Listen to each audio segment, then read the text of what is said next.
First of all, want to welcome everyone here to this call. We have the privilege of spending some time with Casey from Fishburn Ranch, Casey Toews, right? That's right. Yeah, from Fishburn Ranch. But before we dive into the conversation, I also want to just recognize that we live and play on Treaty 7, which is the amalgamation of many different First Nations cultures, the Piikani, the Kainai, the Tsuut'ina, the Siksika. It's also Stoney Nakoda and Métis Nation number 3. This is an important piece to talk about in terms of kind of regenerative farming, because the Indigenous community has been in relationship to this land for thousands of years. And I think we are, at least those of us that kind of love YYC growers, are very much into kind of rediscovering what it means to be in a good relationship with the land here. And so I'm very excited to kind of have Casey talk a little bit more about their operation, Fishburn Ranch. And so, yeah, Casey, why don't you kick us off by just like, Alberta beef is a thing, but regenerative Alberta beef is not necessarily a thing. So how did you end up in that, pursuing regenerative cattle grazing? Yeah, so I'll maybe just give you a brief history of Fishburn Ranch. Yeah, awesome. And how it came to be. First of all, you maybe all are wondering why the name Fishburn. It's kind of a pretty strange word, really. We all, when we first thought of calling our ranch that, we kind of weirded out, but in the end, we all settled on it. And it is because our ranch is located right where a small town was in the late 1800s, and that was called Fishburn, town of Fishburn. So, and that community is still quite alive and around us. A previous landowner of our ranch donated about 10 acres as a park to the community. And back in the day, that's where the market was, and their fairs. They had a ice rink and their horse racing track. So that all happened right there across the creek from the ranch house. And there's still a Fishburn school and a Fishburn church just down the road, and there's still the odd function at those places. So we're kind of proud and enthused about our Fishburn community. So that's a little bit of the reason for the Fishburn name. My parents, Galen and Gwen, bought the place in 1988. 1994. They were married in 1988. And they bought the ranch and moved out there, built a new little cabin. And the ranch was extremely overgrazed and poorly farmed. All the neighbors in the country told them not to buy it. They told them that in the 1930s it wouldn't even grow weeds in that drought. So wow. It was just bare dirt. But Dad had always been interested in regenerative agriculture before it was even a thing. He knew about Ellen Savory and studied under him some. So they decided to give it a go, and yeah, there wasn't anything extra for inputs like equipment and chemical fertilizer and that kind of thing. So they went at it with cows and a lot of work and some fencing supplies. And it's been a slow process, but over 20 years, what was a weedy patch of bare ground we've got hundreds of new species of plants. We've got new wildlife coming in all the time. And the organic matter, I think, has gone up 8 times from what it was when he got here. So it's pretty exciting. And there's been no inputs, no no chemical fertilizer. It's no seeding, no new seeds planted. So it's all just been organic, natural, the way nature wants it to be. Wow. So when you say no seeds were planted, like you put it into hay originally and then have just been grazing the cattle through?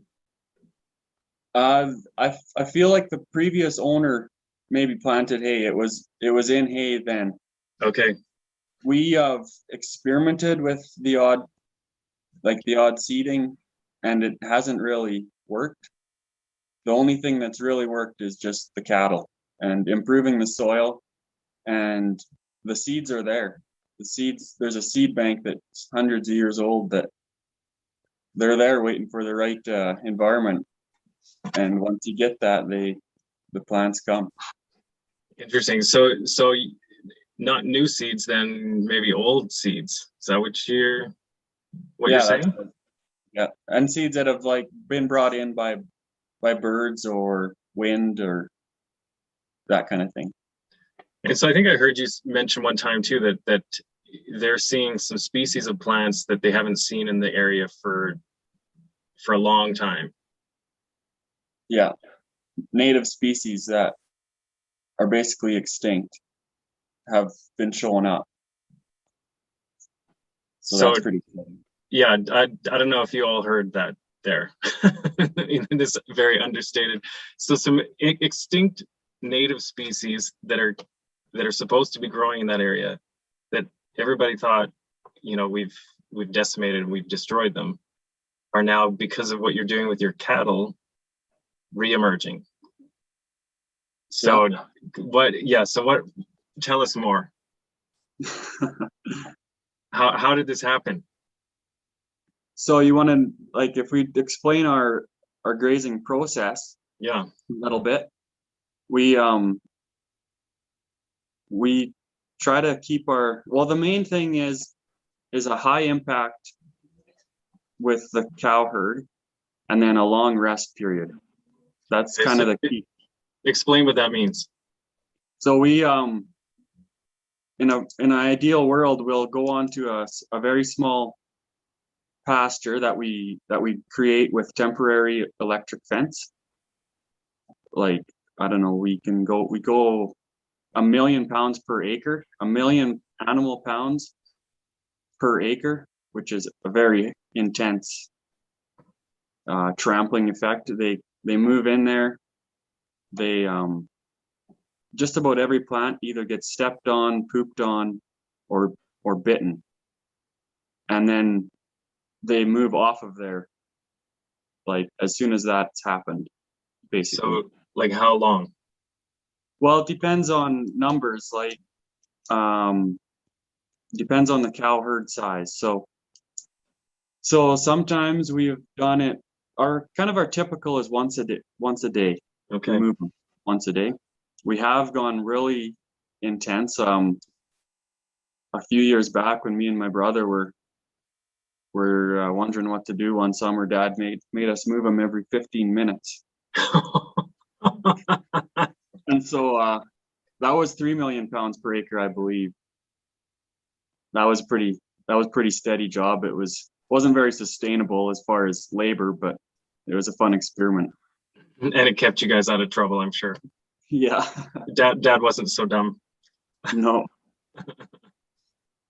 And then the key to that being successful is that it is a high impact on the ground, on the soil, but we let it rest after that. We don't come back for 60 days is kind of the rule of thumb. Okay. Nice. And then in those 60 days, what happens to all of that stampled pooping and chewing? Yeah, so the forage that gets trampled, it kind of acts as a protective layer. It keeps the moisture, it keeps the ground surface at a consistent temperature. And so the moisture stays more consistent, the temperature stays more consistent. That's kind of the purpose of that for that first year or whatever. And the manure and stuff gets gets consumed by the dung beetles and the bugs, and they all working hard to bring that down into the soil, feeding the life down there. And yeah, it slowly starts breaking down and creating more nutritious, healthier ground for the next set of plants. And then those plants that have been bitten, they immediately shoot up a new growth and start growing again. So then we are able to maintain a growing plant for longer. Whereas typically a plant would just mature and start drying out. This way we can keep a growing plant at its peak nutrition for next time around. Right. Yeah. So like a normal plant cycle is it grows like in grasses or alfalfa. You probably don't have a ton of alfalfa. There's some, yeah. There's some, yeah, but it'll flower, go to seed, and then it'll die. That's just the natural cycle of the plant. But what you're saying is that you come in and the cows act a little bit like a hedge trimmer that then keeps the plants putting out new growth. Yeah, that's right. Cool. And then it's green and lush for when the cows come back the next time. Yeah. That's the idea. That's amazing. Yeah, I'm actually like, I know we've got many other questions, but I'm just curious if anyone in the group has any specific questions about this process. Anything that makes you curious about what Casey and his family are up to down there. I'll give maybe a moment, and while people are thinking about that, I've heard too, like, so when the cow kind of bites off the top of the plant, they're actually getting a higher level of protein as a food source as well. Is that agree with some of the things that you understand? Yeah, it definitely benefits the animals as well. The cattle always have that peak nutrition, because that's right, the top leafy part of the plant is where the nutrition is being focused as it tries to grow. Another big benefit of it is to the cattle is their tight numbers make them eat everything in front of them. They have a bit of a competitive attitude or whatever, so they eat everything instead of like picking out what they know they like, and they get a way broader nutrition mineral package because of that. Which also affects the flavor of the beef in the long run. Yeah, brilliant. There's a reason why cows are called bossy. Yeah. they like to get in there and get their fair share. Yeah. Awesome. Okay, well, I'm not seeing any other questions kind of popping through in terms of the regenerative piece. But one thing too that a lot of regenerative grass-fed beef guys like yourself will say is that really what we're trying to do is mimic the bison on the land. And is that something that you kind of follow as a rule of thumb as well? Yeah, very much so. Like this country, the prairies and the foothills here I think there's reports of up to 8 feet of topsoil. Yeah. When it was first settled. And that was created by the bison and the elk and the herds of ruminant animals. And so we are trying to do what we can with our limits of society and land ownership and everything to mimic that. And that is, so what happened with the bison, to our understanding, is the predators kept them in a similar tight, really tight herd. The wolves and the bears, the bison knew they had to stay in a tight pack to survive. And so they would move around in a very tight pack, and they would always be moving. So they would hit a piece of country and move on and not come back for a long time. Probably longer than what we typically do, like maybe more than a year. And so that's how the soil was built, and that's what we were trying to do with our fencing. The fences are the predators, and we try to keep them moving. Right, that's great. So like, yeah, so a lot of the farmers in YYC growers are doing everything that they can to mimic nature. And so, yeah, so your electric fence is a wolf and a bear, to do that mimic. Yeah, that's right. Yeah. Maggie does ask, sounds like a win-win for everyone. What are farmers' hesitations for not utilizing cows in this way? Well, I think a lot of the limitations are mental. It's what it's what their grandpa did and their great grandpa did, the conventional model. When fences and barbed wire came into place, it made it easier. It made it easier to just turn a cow out and forget about it for the summer. And that's just been embedded into of how things are done. And I think that is the biggest limitation. Yeah, yeah. I think Maggie kind of answering her own question there, but recognizing, yeah, there's a time involved to raising cattle this way. I've seen pictures of you out on the horse, and yeah, you got to move them. You've got to move those temporary fences, and yeah, that's just part of what you adopt when you do it this way. Yeah, that's right. Very cool. Is there anything that we did not talk about in terms of your process that you'd like to cover? I'm not sure. I think that covers basically how we manage it. We're always watching the soil. We don't have a set. We don't have necessarily a set formula for how we're going to go about grazing a certain piece. Yeah. We're always watching where we're going to be, the plant growth of where we're going, and the moisture level of the soil, and everything's always changing. It's not a set thing. You have to be out there. You have to be out there watching in order to get the best results. So Pam's got a question here about you talked about moisture, just about rainfall. What impact does that play? And maybe how much rainfall do you get in your area on an annual basis? Do you know those numbers? Yeah, I think we get about 20 inches. That's including snow. Okay. And yes, this has massive implications on rainfall utilization. So I mentioned that our organic matter has gone up 8 times. And for every, I think the little rule or whatever is for every 1% of organic matter increase, an acre of land can retain 20,000 more gallons of water per acre.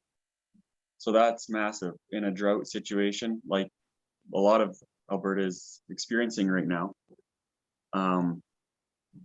We're not really in a drought yet on our place.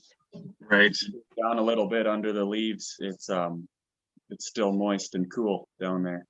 And so do you see that other, farms nearby that don't have the same practices are suffering more of the drought? Yeah, we're starting to see it. It's not just really obvious right now. It would really shine in a longer term drought, but that is a big thing. Another interesting thing is when my parents bought the ranch, it was full of small lakes. Every little indent had a small lake in it, and those have all disappeared, which could kind of sound like a bad thing, but that water is now in the soil.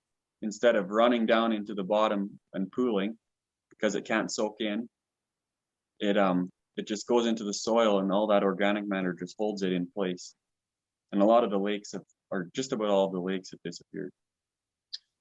Wow, yeah, that's you have to come at that from a pretty open mind, because yeah, at one level you're like, it's gone, trouble, Yeah. trouble, but realizing, well, no, it's actually in a bank that we can't see anymore. Because when it's sitting there in a little slough or pond, it's just kind of stagnating, evaporating into the atmosphere, etc. I do want to come back to Pam. So she's in Western Oregon. Says practically zero rainfall from June to September. And then when they rotationally graze, the held over grass is extremely dry, with much reduced nutritional value. And so she says it's hard to resist making hay. Yeah. Well, I can't really speak for other climates, but like that is one benefit of planning your plant growth to winter kill at a peak nutrition. And I'm not sure, maybe I mean, obviously it's harder to do with zero rain down there, but that's one thing we try to do, is make sure a whole bunch of our country where we want to be in the winter with our cattle is at like its peak nutrition kind of when frost comes, and then that it at least has more nutrition in it. Some of it will leach out in the sun and as it dries, but that's kind of the best you can do, which is similar to haying. Like, Right. It's basically the same thing as haying. Like when you hay, you cut it at its peak nutrition and bale it up, so it has a little less exposure to sun and wind. But Speaking of winter, then what happens? I mean, your 20 inches comes from snow. That's going to cover your pastures. So how do you manage the cattle in the winter? well, we do feed a fair bit of hay, so we're not opposed to hay, but we are opposed to making hay on our own land, because we like our cows to do we don't like tractors. We like to do the work, but we're not opposed to buying hay from other people and bringing their nutrition onto our land.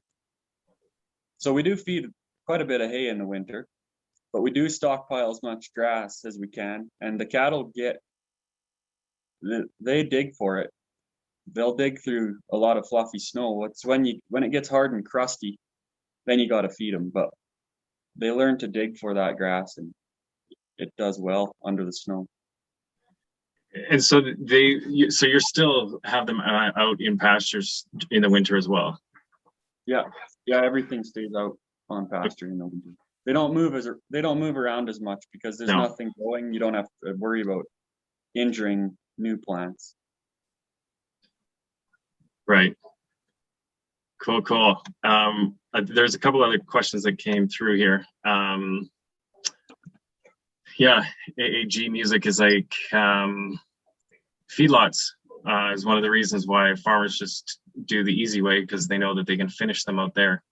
And so this is a curious question for me. So I grew up with cattle. I was the guy that somehow was more prone to taking care of the cows than fixing machinery on my farm as a kid. And we would do the pretty conventional like cow-calf operation, and then when they were weaned, typically they then got shipped off, and I assume they would have been picked up by some feedlot and fed that way. So now, do you take all of your animal from birth to slaughter on the farm? No, we have quite a few more animals than our sales, like quite a few more. We have a custom herd of cow-calf pairs that the owner of those cattle takes his calves, and a big part of our yearling herd, which is what we do a lot of our grazing with, our intensive grazing with, they would be sold into the conventional system. Although we are trying to find buyers that will appreciate what we're doing with them and put them into a more natural market. Yeah, well, I know A&W talks the talk, and I know that there's some desire at an Alberta scale to maybe supply A&W. So Yeah, we are actually somewhat involved with that. Okay. I can stages. Yeah, beginning stages. I can see there's it's always difficult to kind of take the authentic, truly regenerative practices and then try and slot that into business. I think that's why we like to do direct to consumer in YYC growers, is because we know people are starting to understand what we're doing, and so we want to provide that product without it kind of getting watered down through the corporate machine. Yeah, exactly. It would be so cool if everyone could have that direct connection. Yeah. So it's a long ways from it, but it is moving in the right direction, I think. I think you're right. Yeah, and we're definitely we exist because we believe in it pretty strongly. So we're hoping that movement definitely goes in that direction. Question from Abby. Do you have riparian areas on your ranch? And if so, has management changed over the years surrounding the riparian areas? Yeah, that is another big focus of ours. We there's lots of riparian areas on every piece that we are on.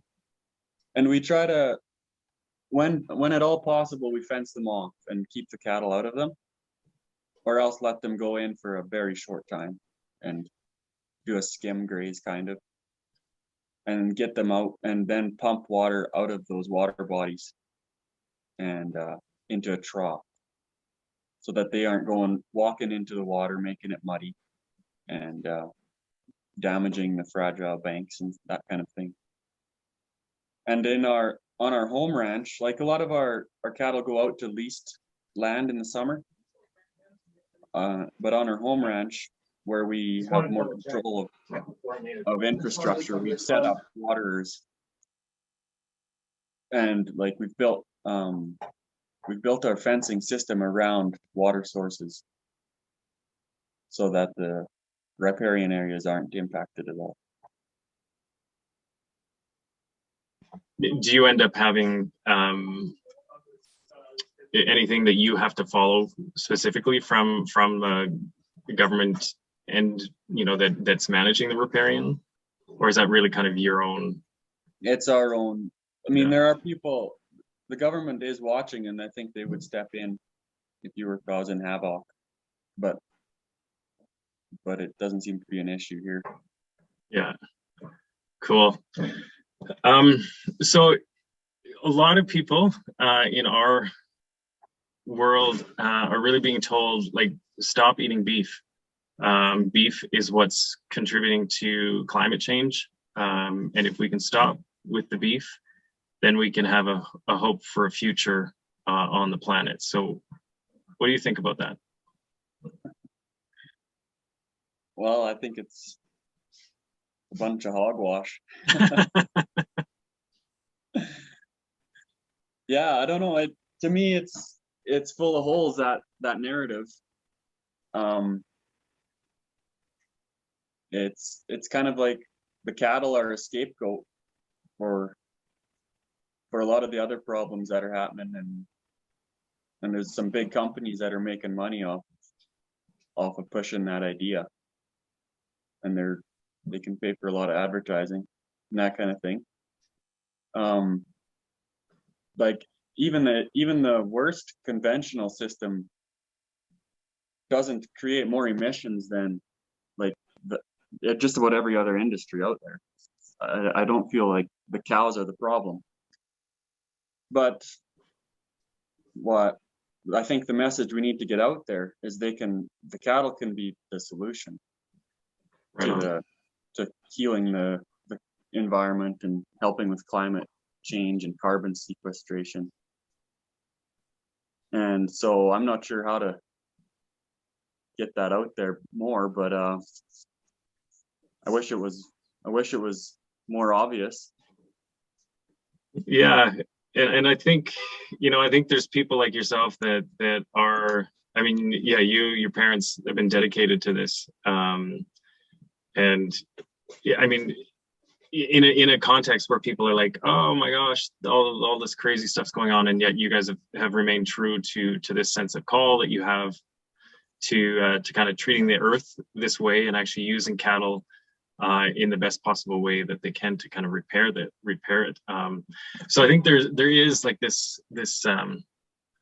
growing understanding of this movement, and there's a lot of grass-fed regenerative guys in Alberta, more and more all of the time, and I think, as long as we've started there, I guess, yeah, there is a need for people to then consume what the products that you've got, and so that's where we hope to kind of change that narrative a lot. But it's striking because I was meeting with an architect, and because I grow vegetables, I think lots of times they assume I'm a vegetarian.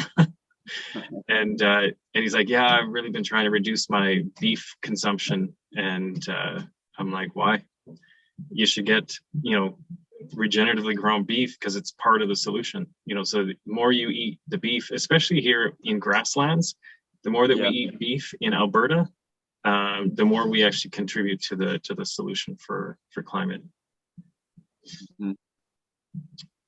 Cool. There are some people doing some pretty good work on spreading the word. Like, probably a lot of people on here know about the documentaries Kiss the Ground and Sacred Cow. If you haven't watched them, you should. They do a really good job of explaining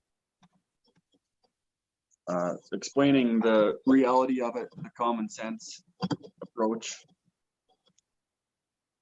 because it is a message that we don't want to get wrong, because it can be the make a big difference between what happens to our grassland. Yeah, and then you said Sacred Cow is the other one? That's right, yeah. And that's also on Netflix, right? Yeah, I think so.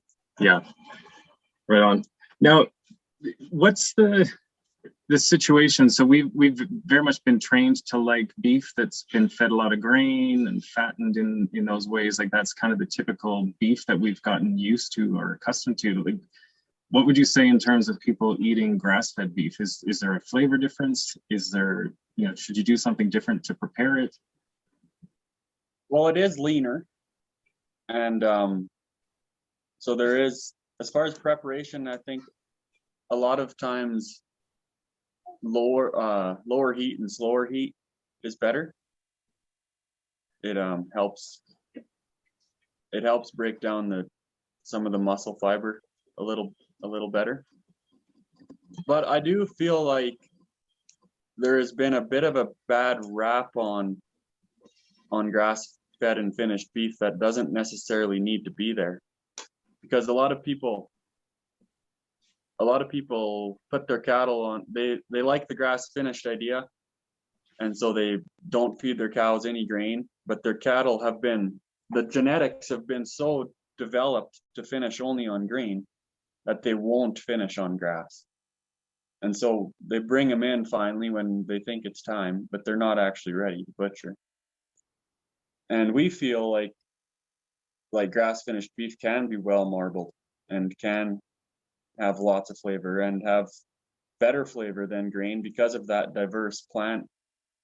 Their menu is huge, and then all the minerals and nutrients in the plants contribute to just a real vibrant taste.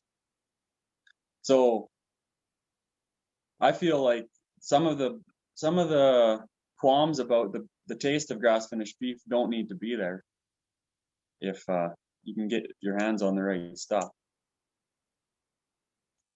Right on. There's a few comments in the chat saying, yeah, they can taste the difference, but much prefer the grass-fed version. And then, yeah, Louis, I know he's done a lot of digging into, well, he's a hunter, so knows lean meat, and understands the the balance of omega-3 and omega-6, which makes it much more compatible and healthy. So like the balance is out of whack in beef. And so when people say you got to reduce your beef consumption, they're actually studying cattle.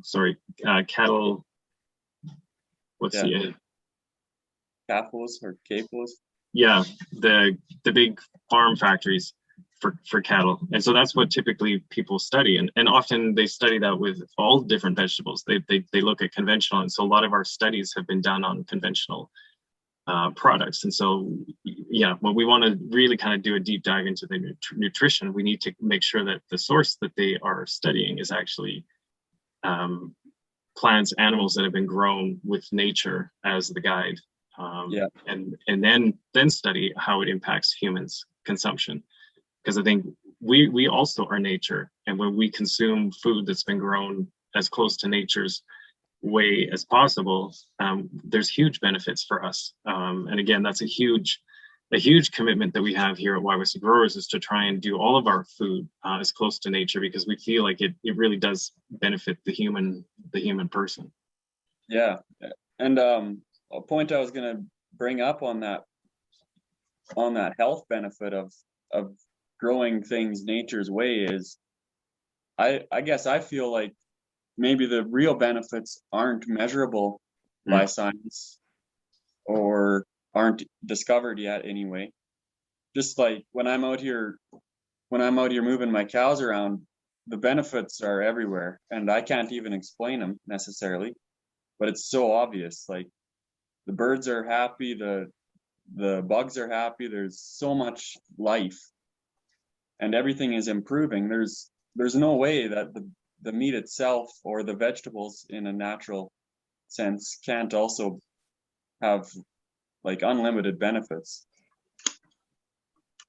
Yeah, I really like that, because I think, our agriculture system has been kind of taken over by a scarcity, a commodity idea, and that's based on the extraction. And what you're describing there is this idea of abundance, and the fact that the natural world just exudes this abundance. I love the idea of these plants that are just emerging because the context has been created. You guys have created the context for these ancient varieties of plants to kind of return to the ecosystem. That right there is kind of the definition of regenerating a landscape. And so for me, the exciting part then is, that if we participate in that cycle, we too become regenerated as the humans that get to be part of it. And I love the idea too of science. Like, science is part of that other mindset. And I've heard this before too, like, well, I don't know if we can actually measure that in science. And yet that's become our baseline. If we can't prove it scientifically, then it's not happening. And I think there's a lot that's now going on that we're starting to go, no, there's something very deep and profound that's happening. And, science maybe hasn't caught up to it yet. So yeah, appreciate you being someone that's out there with your eyes and observing and seeing what needs to be done. Yeah, I don't feel like I'm much of a debater, or I don't usually win arguments, but I wish people could come out and walk through the cow pasture and then look across the fence at the canola field, and I think that might answer their questions. Yeah, I think you're right. Yeah, just come out. So, well, and that, so you did have a house for people. I just want to make sure I've kind of covered. I'm having a great time. I could talk to you for hours, but want to kind of recognize that we are getting close to the end here. And is there ways that people can purchase your product, obviously through YYC Growers, but maybe they want a whole cow? Is there ways that you do that? Yeah, so that is kind of what we wish to make most of our sales through, is a bulk of either a whole, a half, or a quarter beef. That because a big problem for us smaller direct marketers is utilizing the whole animal. when we try to sell it by the cut, we're often left, depending on the season, we're often left with way too much of one thing and sold out of the next thing. And so it's a big help if people can buy bulk like that. And that's what you guys have started doing is really, it's so awesome, because the people in the city don't necessarily have the freezer space. So we often tell people, like, maybe group together with some family and do it that way. Well, you guys have a big family there, Yeah. and you sharing your freezer space by buying whole animals. That's really cool. I love it. I think we're going to quote you on that.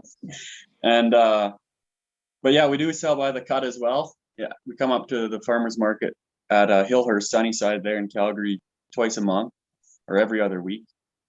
So there's that option, and you can always just email and request an order, and we can try to figure out a way to get it to you. We're not very set up for shipping or anything like that right now, but yeah, buy with YYC growers. They got a good thing going. Right on. Yeah, and then in terms of actually checking out the ranch, AAG, we don't know your name, AAG Music, but they're very keen. This is the person that has kind of farmers, they're connected to farmers in Saskatchewan, but they're also looking to come and see the farm. I think you've inspired someone to see it with their own eyes. Aldous is her name. Yeah. Yeah, we love it when people come visit. It's not like we have a set up tour or anything that you can book or anything yet. Maybe in the future, but we'd love it if people call or email and request to come see it, and if we can fit it in, we'll show you around and give you a nice coffee and yeah, let you see it. And yeah, my parents do have an Airbnb in the ranch house there, in the rooms that we all grew up in that are now empty. It's kind of blocked up right now. They got a little overwhelmed one summer. It got so busy, but we have been seriously talking about opening it back up, and maybe exclusively to beef customers or people who are interested in the ranch. And so that might be something to watch. And I think you can, even though it's blocked, I think you can request a stay there now anyway. So go ahead. Okay. And we'll see what they think. see what happens. Awesome. Well, that's great. And so where are you located exactly? I mean, I guess if we checked out Fishburn on Google, we'd probably find you. Yeah, you'd find us there. We're down kind of between Pincher Creek and Waterton Park. Okay. But further east, right near the Waterton Reservoir, if anyone knows where that is. Okay. But yeah, down close to Waterton, so it's a good, you can make the stop at the ranch on the way to the park or whatever. Sounds like something I will do, because I missed the trip where Louie and Logan came down. Yeah. So, next time. Yeah, Teresa would also like to stay at the ranch and check things out. So you might have to warn your parents. Yeah. Oh, they like meeting new people. Right on. Well, I'm gonna just, maybe if anyone has a burning question for Casey and they either want to kind of pop it in the chat, we'll take maybe one or two questions more, and then we'll wrap up our conversation. Really appreciate your time, Casey. Oh, it's been great. Any final questions? Sarah, do you have a question? You want to compare notes? Your grass-fed operation and Casey's?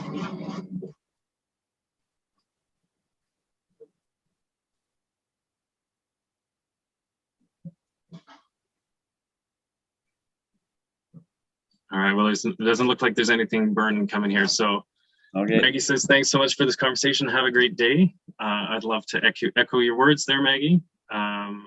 Really appreciate working with you, Casey. It's been great kind of building this relationship to kind of be the be the shared freezer here for our family of YYC growers customers. And yeah, we look forward to the next time you're in town, or when I can see you out there at the ranch sometime this summer. Yeah. You bet. Awesome. Yeah, and thanks a lot to YYC growers for not only providing the food, the real food to the people, but also that connection, I think is maybe bigger than the food even in some ways, the connection to the farmer, like something like this, an event like this. And that's the biggest hurdle for some of us that live a little further away from the city. So it means a lot. Yeah, well, we really appreciate it. It's definitely something that keeps us going, and especially we get the benefit of learning to who all of these passionate, dedicated farmers are, and so yeah, feel a little bit responsible to kind of share that with the rest of the urbanites. So yeah. Thanks for being you. Awesome. Well, thanks everyone. We also have, if no one has signed up for YYC growers, if you type in YYC education, I put it in the chat there, that gets you a promo code for your first order with YYC growers. And we look forward to kind of you joining the family if you haven't already. And if not, well, no, we just look forward to joining the family. I think I'll leave it there. Thanks again, Casey. All right. Thank you. All right. We'll see everyone.